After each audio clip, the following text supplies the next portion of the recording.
So please, Professor, you have 1 hour, 1 hour half for your talk, and then we can ask questions. Okay.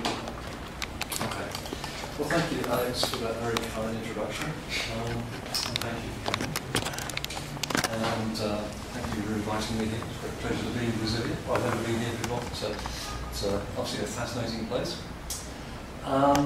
When Alex invited me, we discussed what I might talk about. And he suggested, well, you know, there are some people here who maybe have heard of dialectism, but they don't really know what it is. So why don't you explain what it is? That's fine. I'm always happy to do that. So I don't really know how much you know about dialectism. I don't know what you'd like to know, which is more important. And I'm not sure how much logic most of you know. So I've planned a few things to say. I'll tell you what in a moment. But I'm very happy for this discussion to be driven by your interests. Okay. So if there are particular things you'd like to discuss, particular things you'd like to know, particular things you want to argue about, all this is cool. Okay. So Alex said an hour and a half in their discussion. We can do that, but I'm more than happy for you to stop me as I talk, ask questions, we can have some discussion. So this is not a large group, so we can be very informal. And if you sort of ask me questions, that's the best way to make sure that I address the topics that really interest you. Okay? So please feel free to ask questions or make points, objections, whenever you want to. That's fine. And if I don't do exactly what I'm planning, that's fine too, if it just goes in directions that interest you. Okay, so what I thought I would do is this. I'm going to tell you about dialectism. In case you don't know what it is, I'll define it for you.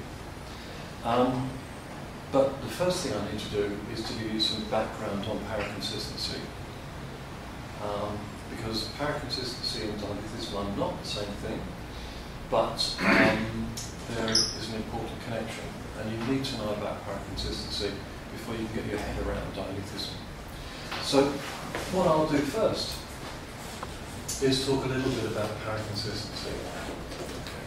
Then I'll explain dialectism, and I'll talk briefly about some standard objections to dialectism, because when people meet the view initially, they think it's a crazy view, okay? And they think it must be obviously wrong. And so I'll talk about some of the most obvious objections and try to persuade you that they're not very good. All right, so once you've got your head around dialectism, the next question you're likely to ask yourself is, what sorts of applications can you make of the view? And so I thought I would talk about two of the possible applications. So the first one concerns the limits of language.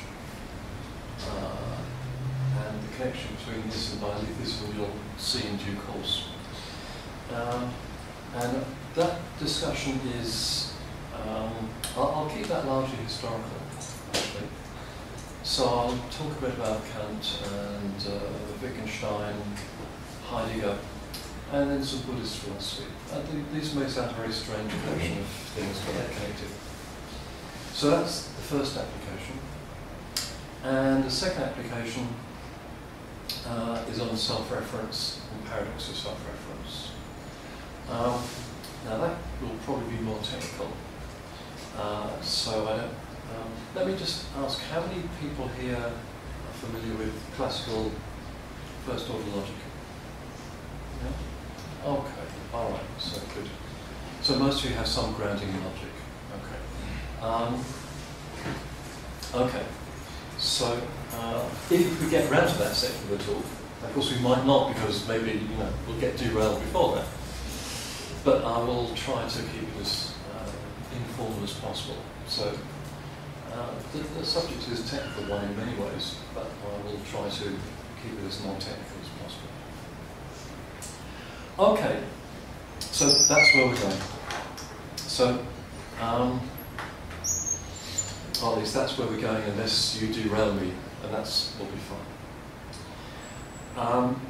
So the first topic is paraconsistency. Now, paraconsistency is a way of categorizing logic. So there's a principle of inference which says if you can know that A and not A, then from that you can infer anything you like. And this goes by the medieval name of ex falso quod libet, or ex contradictione quod libet. I prefer the name explosion, because it's much more picturesque. So because it says that once you've got inconsistent information, then things explode. Once you've got an inconsistency, then everything follows. Okay. So this principle is explosion, and prima facie it doesn't look very plausible, right? But if you do a course of Logic 100, then you will discover that standard logic, that is what some people call classical logic, so that's the logic invented by Frege and so on and so on. According to classical logic, this principle of inference is valid. Contradictions explode. It's not just classical logic that is explosive, many logics are. So one alternative account of logic is intuitionist logic, and that explodes too. But a logic that does not explode, where contradictions don't imply arbitrary conclusions, is called paraconsistent. And paraconsistent logics have been developed and invented in many countries in the world since the 1960s. And one of the greatest exponents of paraconsistent logic is here in Brazil. That's Newton da Costa, who worked in Sao Paulo for many years. So there are many good Brazilian paraconsistent logicians. Paraconsistent logics have also been developed in the United States, Poland, Belgium, Australia. And they're now a branch of logic that is well understood. I will give you a very simple picture in a minute to explain how paraconsistent logic can work. But let us start with a little bit of history, because many people think that the principle of explosion is a very old one. So it's valid in classical logic. Well, you know, classical logic, that must be really old, right? It goes back to ancient Greece. In fact, explosion is a relative newcomer in the history of logic. So, in the West, I guess the first person to consider formal logic was Aristotle. And he invented a system of logic called syllogistic. Syllogistic is paraconsistent. It's not explosive. So consider the following syllogism, okay?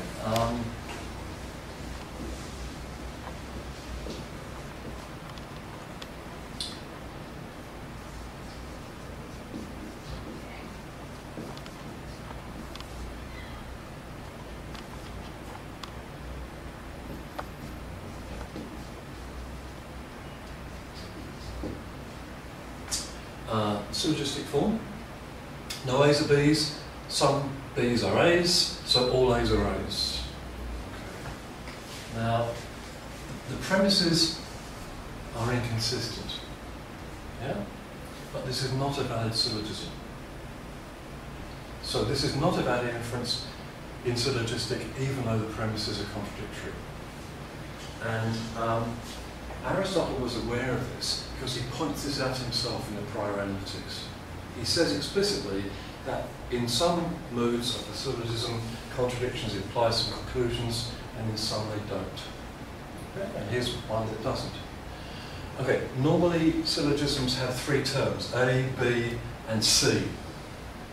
And I've only got two here, but that's okay. Aristotle says you can do that as well. He says a syllogism is valid even if you've got two terms rather than three, because it's valid whatever the third term is, C. So in particular, it's valid if it's A. Okay, so the oldest system of logic in the West is paraconsistent. When does the principle of explosion enter the history of Western logic? Well, to a certain extent this is conjectural because we don't know the history exactly, but it starts to occur in logic around the 12th century. And there's a group of logicians in Paris at this time who are called Adamites, because they follow Adam of Bolsham. And these are famous for defending explosion. And one of their number, William of Soissons, invented or discovered or developed a very simple argument for explosion. So suppose A, then it follows that A or B, but if not A, then B. So obviously there are two principles of inference here, disjunctive introduction and the disjunctive syllogism. And so the Adamites defended this principle. And after that, the principle is contentious in medieval logic. So some logicians accept it, some logicians deny it, and some logicians say, well, there are two notions of inference. According to one, it's valid, according to another, it's not valid, but it's contentious. Of course, after the great period of medieval logic, then most of medieval logic is forgotten. So because of the rise of humanism, scholastic logic is just swept away. And all that people know about logic is really just Aristotle again. So after, I guess, the 16th century, logic is again uncontentiously paraconsistent. And it's only with the rise of classical logic at the end of the 19th century that this principle of inference, explosion, becomes entrenched in logic. So when you learn or teach classical logic and explosion in your first course in logic, this is relatively recent by historical standards. So for most of the history of logic, logic has been paraconsistent, or at least explosion has been highly controversial. Not surprising, I mean, it doesn't look very plausible prima facie, right?